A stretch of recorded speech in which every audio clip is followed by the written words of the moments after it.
Salut les amis, on se retrouve pour cette nouvelle review de Boruto, donc sur l'épisode 71 qui s'intitule La pierre la plus dure au monde. Donc forcément on ne voit pas du tout de quoi ça parle, on sait juste qu'on part sur une nouvelle thématique par rapport à l'épisode de la semaine dernière, mais on n'en sait pas plus. Avant de parler de ce qui se passe dans cet épisode, je voudrais revenir un petit peu sur mon ressenti par rapport à cet épisode parce que je trouve que c'était un épisode très intéressant. Putain, j'ai beaucoup répété le mot épisode, mais bon, je voyais pas trop comment situer autrement la chose. Bref, j'ai trouvé que c'était très intéressant pour la simple et bonne raison que dès le début, on ne sait pas réellement quelle est la thématique de cet épisode, quelle est la raison, quel est l'antagoniste, le protagoniste, on ne sait pas. Tout ce qu'on sait, c'est par rapport à ce qu'on a vu dans la preview, et la preview ne nous parlait pas de Mitsuki, il nous parlait juste de Onoki, de son arrivée, et qu'apparemment il nous ferait un caprice, mais on n'avait pas le fait que Mitsuki serait encore une fois mise en avant.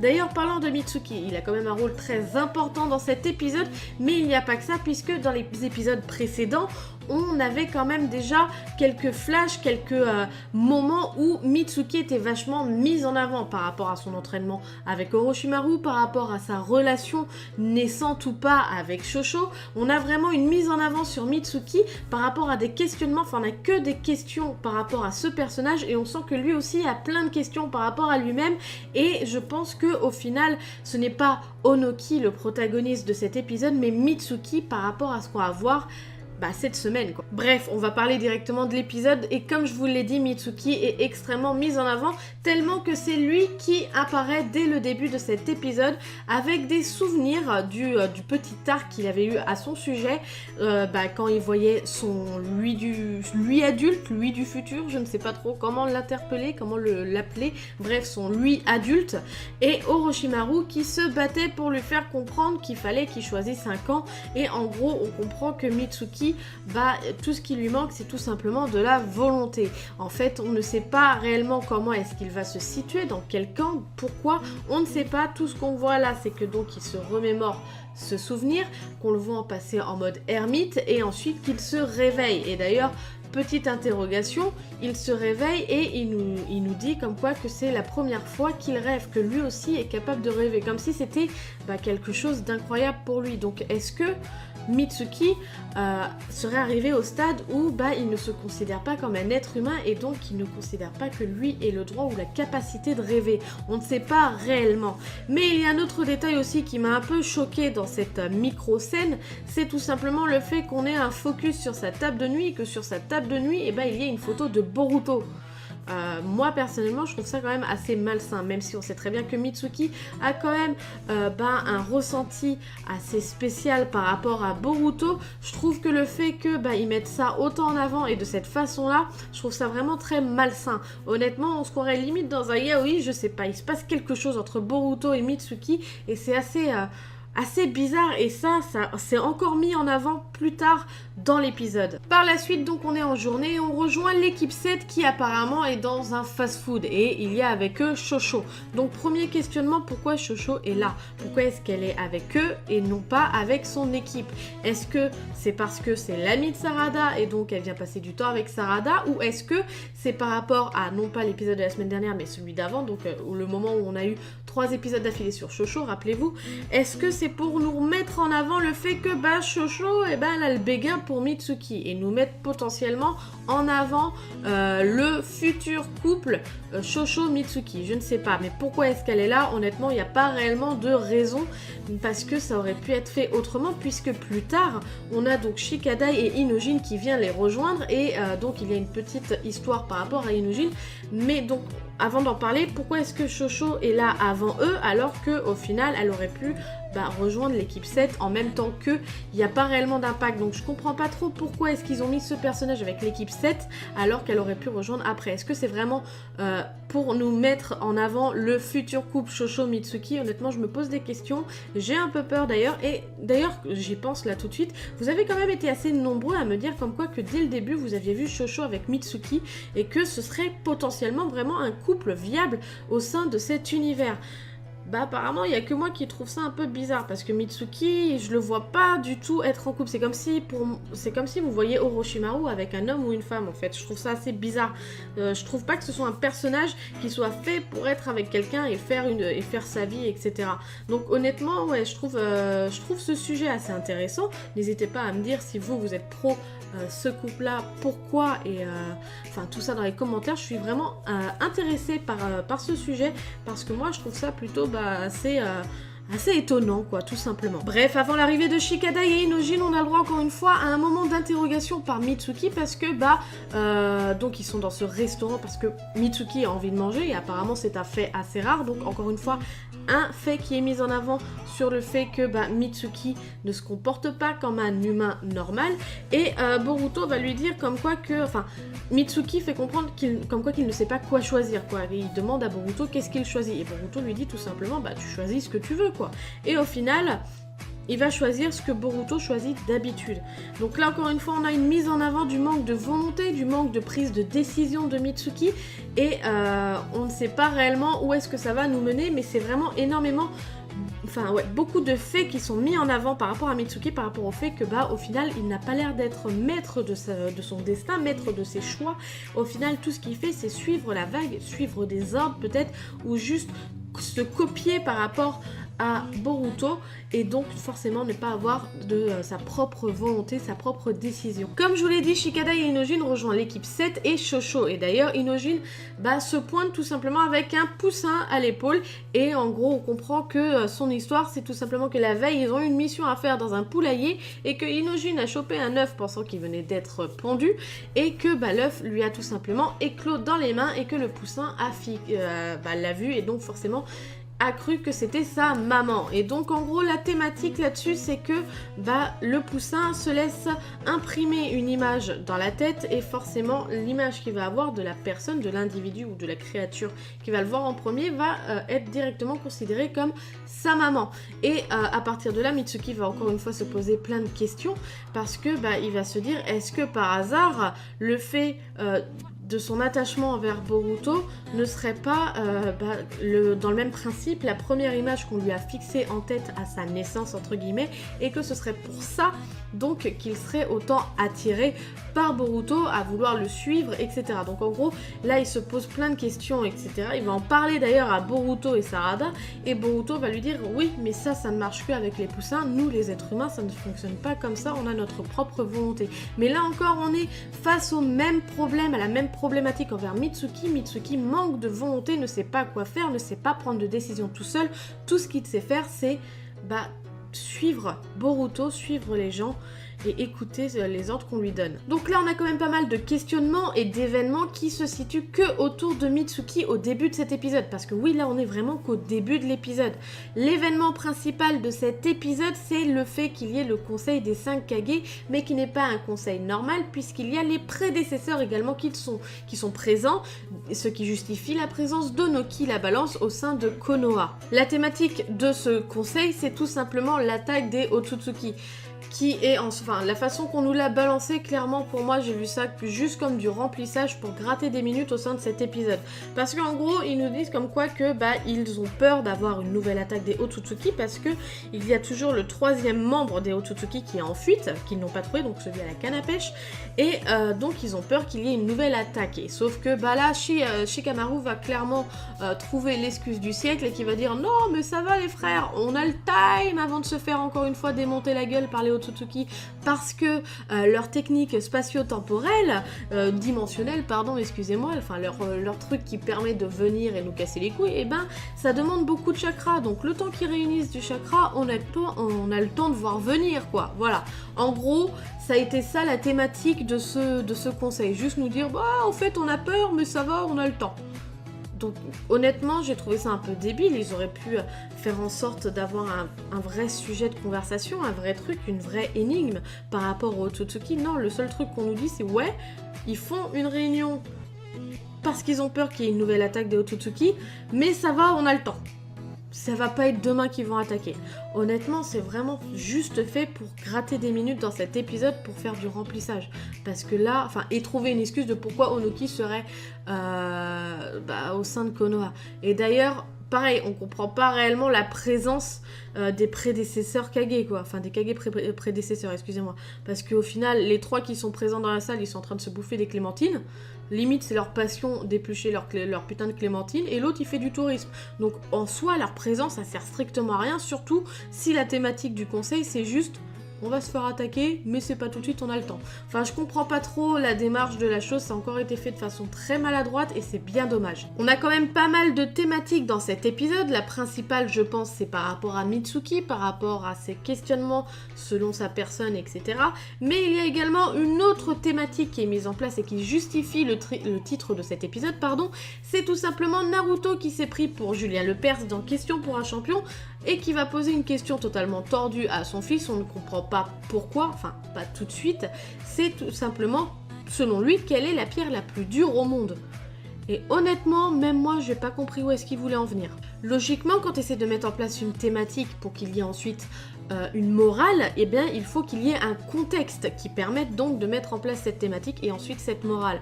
Or là, bah, c'est pas du tout le cas parce qu'on a l'impression que c'est plusieurs événements différents qui n'ont rien à voir les uns envers les autres qui vont nous permettre d'avoir la morale à la fin.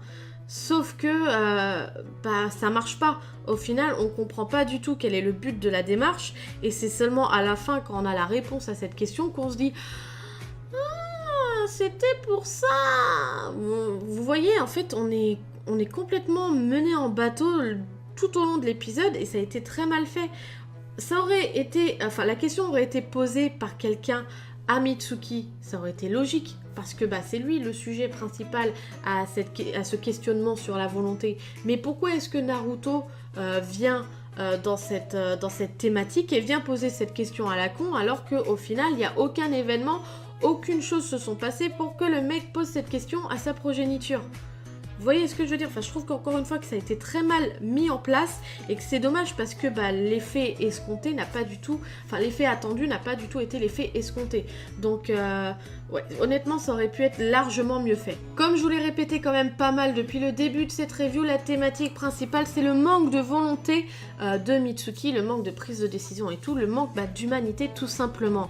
Et comme je vous l'ai dit également un peu plus tôt dans cette review, Mitsuki en a parlé à Boruto et je voudrais revenir sur ce fait parce que au final au moment où Mitsuki s'éclipse, Sarada va dire à Boruto de faire attention à sa façon de se comporter avec Mitsuki quand celui-ci essaye de se confier ou lui pose des questions, quoi, qu'il l'écoute vraiment, quoi, qu'il soit attentif à ce qu'il dit et qu'il ne soit pas juste là à faire ouais, enfin voilà, quoi, qu'il s'en branle, quoi. Parce que, selon Sarada, il arrivera un jour où Mitsuki ne va plus aimer Boruto et Boruto, sûr de lui dit non, ça arrivera jamais, c'est mon meilleur ami, etc. Enfin bref. Le syndrome de l'amitié dans tous les shonen, on le sait, on a l'habitude, etc.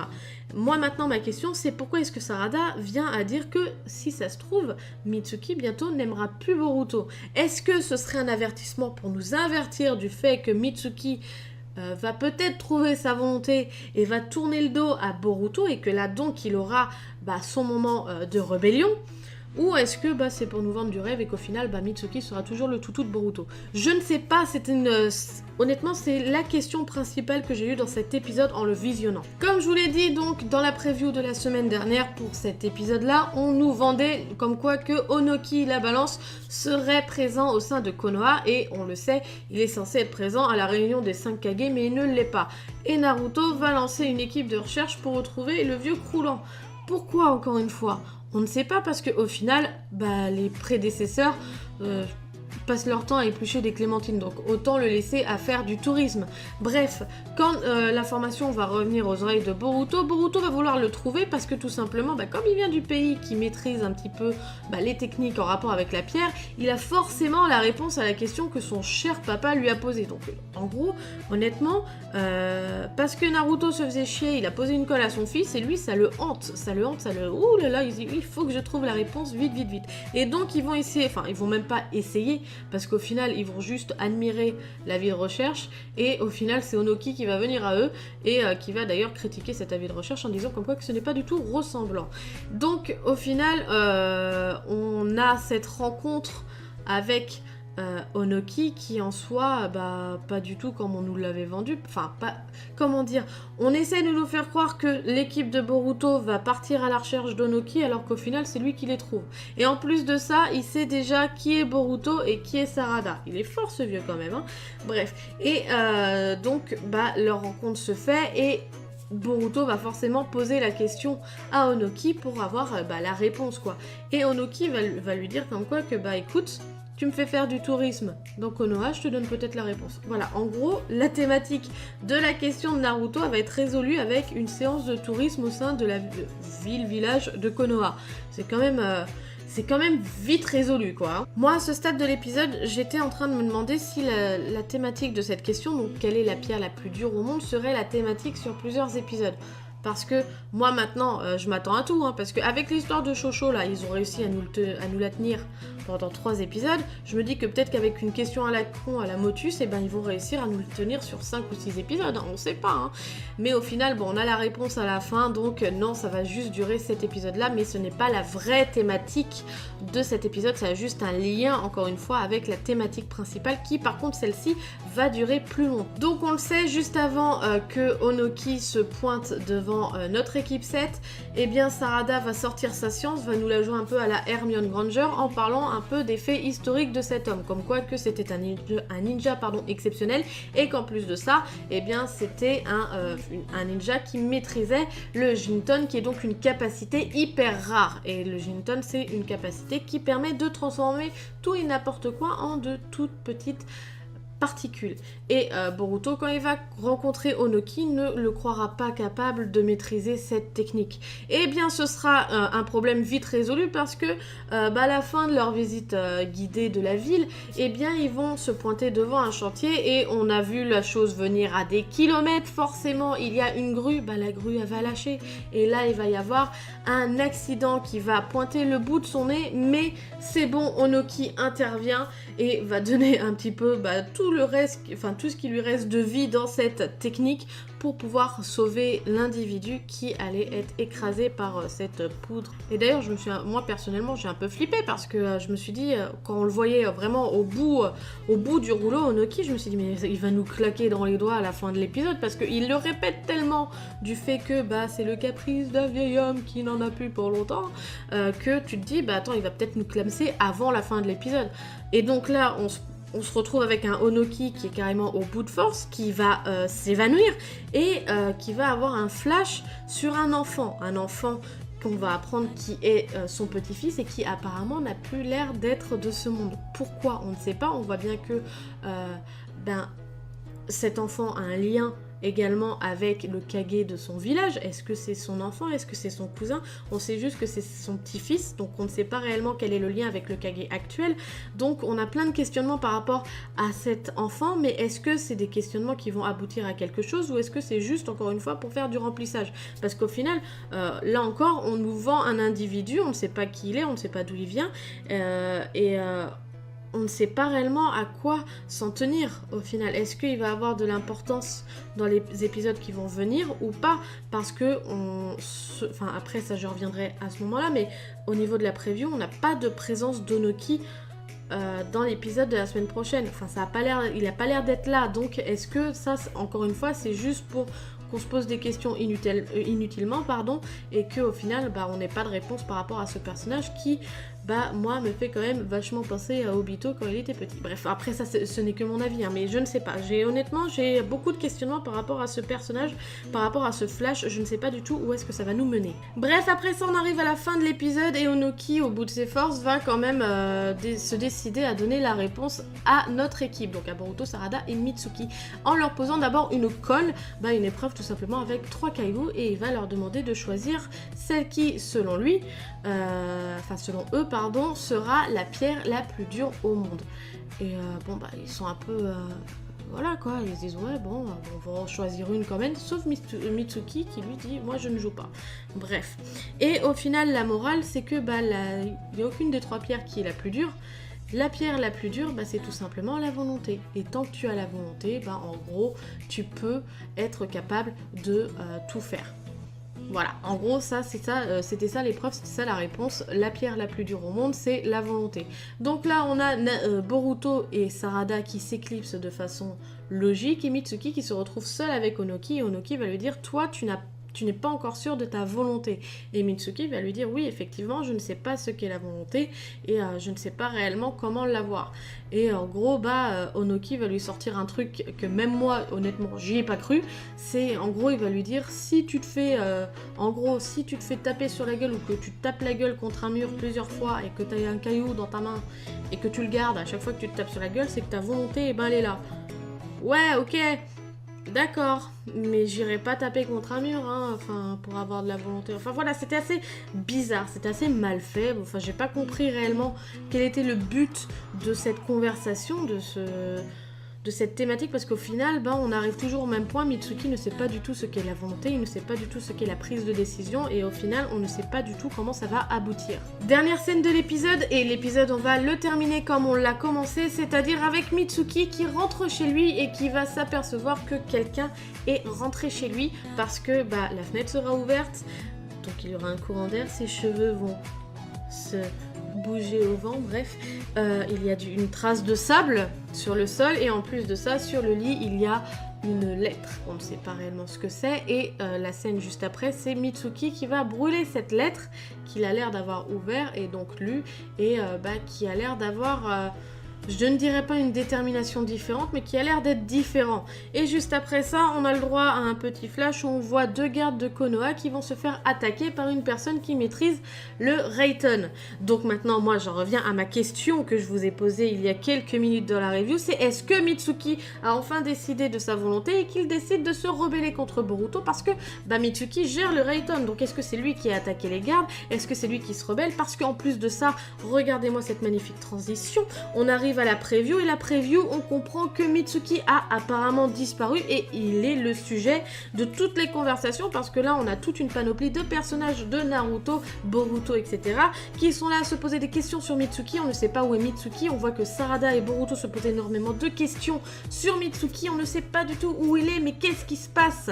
Donc là, est-ce qu'on va avoir des réponses par rapport à Mitsuki? Est-ce qu'on va avoir un développement intéressant par rapport à Mitsuki dans les épisodes qui vont arriver? Je ne sais pas, je ne sais plus. Honnêtement, je ne sais pas ce qui va se passer.